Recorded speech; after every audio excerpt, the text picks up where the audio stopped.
大家好，我係 ESG Connect Program 嘅負責人，我叫 Kitlam。又到咗你知道唔知道 ESG 冷知識，你我都要識。今日要同大家分享嘅 ESG 冷知識係由 ESG 生態圈裏面嘅保險業界朋友同埋建築業界朋友提供㗎。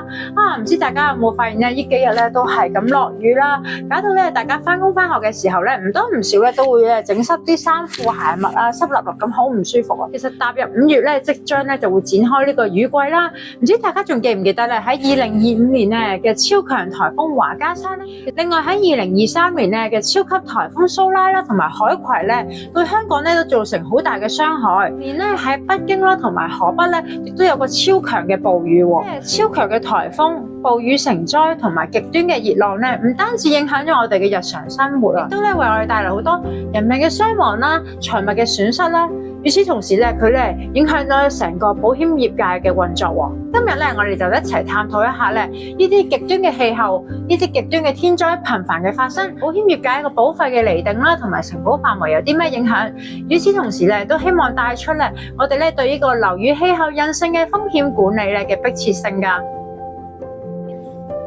根據一啲數據嘅顯示，喺過去20年咧，全球自然災害發生嘅頻率增加超過2倍，而氣候變化導致嘅極端天氣事件，令到保險公司係面臨前所未有嘅理賠壓力。與此同時咧，呢啲保險公司嘅保費結構咧，亦都起咗3大嘅變化。首先就係佢哋嘅保費會大幅咁上漲。啲高風險嘅地區保費嘅漲幅可以達到30%至50%，甚至乎更高。當中包括一啲沿海嘅地區啦、洪水嘅平原啦，一啲咧時常發生山火嘅地方，令到啲地區咧嘅業主咧面臨巨大嘅經濟壓力㗎。其次就係保險公司對呢啲承保嘅地方風險咧要重新定價，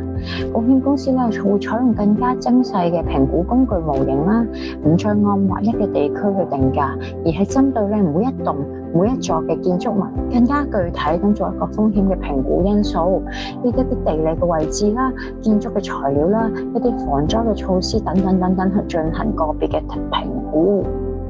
第三咧就係咧佢哋嘅承保範圍將會有所縮減，部分高風險嘅地區咧甚至乎會出現一啲保險公司撤出嗰個市場市區嘅狀況，導致到一個保險荒漠嘅現象，令到咧該區嘅居民咧唔能夠獲得一啲足夠嘅保障。而面對咧以上種種嘅挑戰咧，似乎咧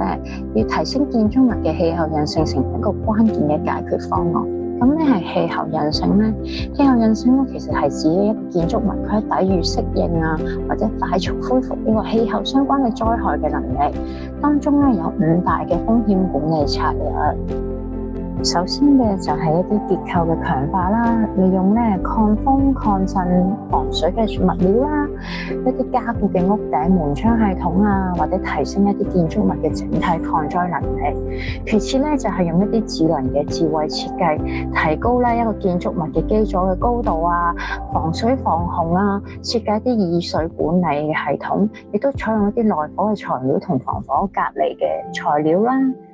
第三咧就係一個風險評估嘅技術，運用 AI 啦同大數據咧，分析一啲氣候嘅風險啦，建立建築物嘅脆弱性評估系統，同埋定期進行一啲災害模擬嘅測試。而坊間咧亦都有好多保險公司咧提供咗一啲韌性嘅折扣優惠，即係咧相關嘅建築物咧，如果採取咗一啲防災嘅措施咧，可以獲得大概10%至20%嘅保費折扣。咁咧，單單咧就已經創造咗好多良性嘅循環啦，令到業主覺得咧，投資呢啲韌性嘅建設咧係可以降低風險同減少保費。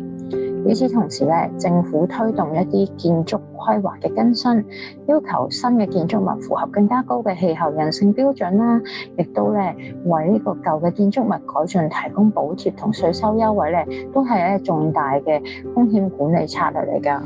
跟住落嚟咧，我就想分享一下咧一啲香港同內地嘅實踐案例喎。喺香港咧，面對呢啲氣候韌性嘅策略咧，當中有包括咧一啲由政府引領嘅 project 同政策啦。喺2021年咧，政府咧就發布咗《香港氣候行動藍圖2050》，要求新嘅建築物咧提升咧一個氣候適應嘅能力啦。而渠務署咧亦都推行咗呢個雨水排放整體計劃，喺深水埗啊、荃荃灣呢啲容易浸水嘅建設同埋大型地下咧，就處於一個儲洪池。而咧係啦，呢個屋宇署亦都更新咗一個建築物嘅條例，強化一啲防風啊、防水嘅標準等等。而當中一啲成功嘅案例就包括咧，一個啟德嘅發展區啦，佢哋所有嘅新建樓宇咧都採用咗海綿城市嘅設計，透過咧一個透水嘅地面啦、雨水嘅花園啦、綠化嘅屋頂啦，去有效減少暴雨嘅徑流嘅喎。而港鐵嘅建築物咧，亦都採取咗咧一啲抗風嘅設計，一啲玻璃嘅幕牆去抵擋每小時咧高達250公里嘅強風。而我哋嘅西九文化區建築物嘅基座咧，亦都因為咧沿海啦而提高咗佢哋嘅基座，而設置咗一啲防洪閘啊，同埋應對咧一個風暴潮㗎。而喺內地咧，亦都有一啲海綿城市嘅建設案例，包括咧一個深圳嘅光明區啦，佢建設咗咧成個區大概70% 嘅面積，實現咗雨水就地消納嘅設施。而喺武漢咧，亦都咧製造咗一個建設大東湖呢個滲水工程啊。咁喺暴雨嘅時候咧，可以儲近1000萬立方嘅雨水嘅喎。而廈門咧，亦都係全國首批海綿城市裏面嘅試點，有效降低咗咧呢個咧低窪嘅落風險嘅喎。與此同時啦，喺2019年咧，呢個綠色建築評價標準裏面咧，亦都修訂咗，增加咗呢個氣候適應性嘅要求。沿海嘅地區執行咧會更加嚴格啦，對呢個抗風同抗震嘅標準，推廣咧呢啲配置式嘅建築物咧，要提升一個結構嘅韌性。同時啦，喺國內一個雄安新區啦、上海同廣州咧，亦都提升咗佢哋一啲科技嘅賦能，運用咧 BIM 嘅技術啦，同埋 AI 模擬咧一啲極端天氣嘅影響，去優化建築物嘅設計，亦都建立呢啲城市咧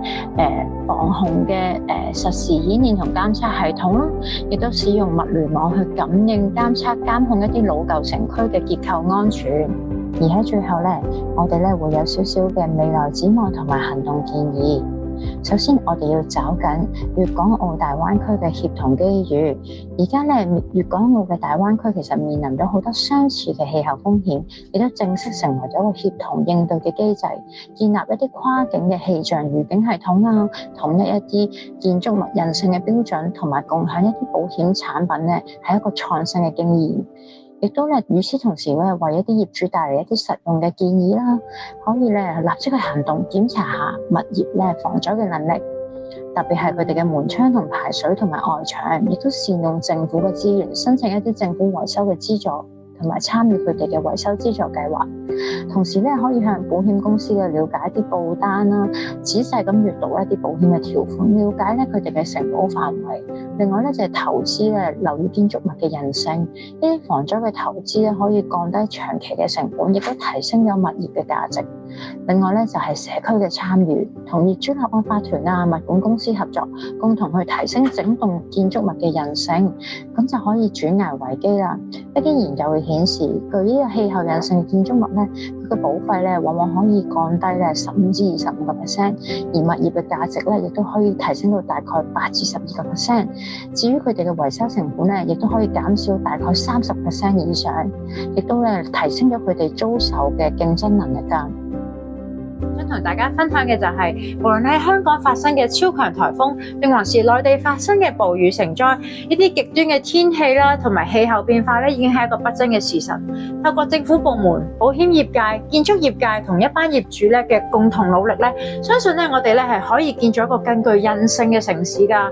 而香港品質保證局亦都即將推出一啲樓宇氣候韌性風險管理相關嘅活動同服務，大家不妨 follow 我哋嘅 channel， 持續更新，報名我哋即將舉辦嘅活動。如果大家咧有啲咩問題，亦都隨時可以聯絡我哋了解更多㗎。記住，今日嘅韌性投資，買來明日嘅安心保障。多謝大家。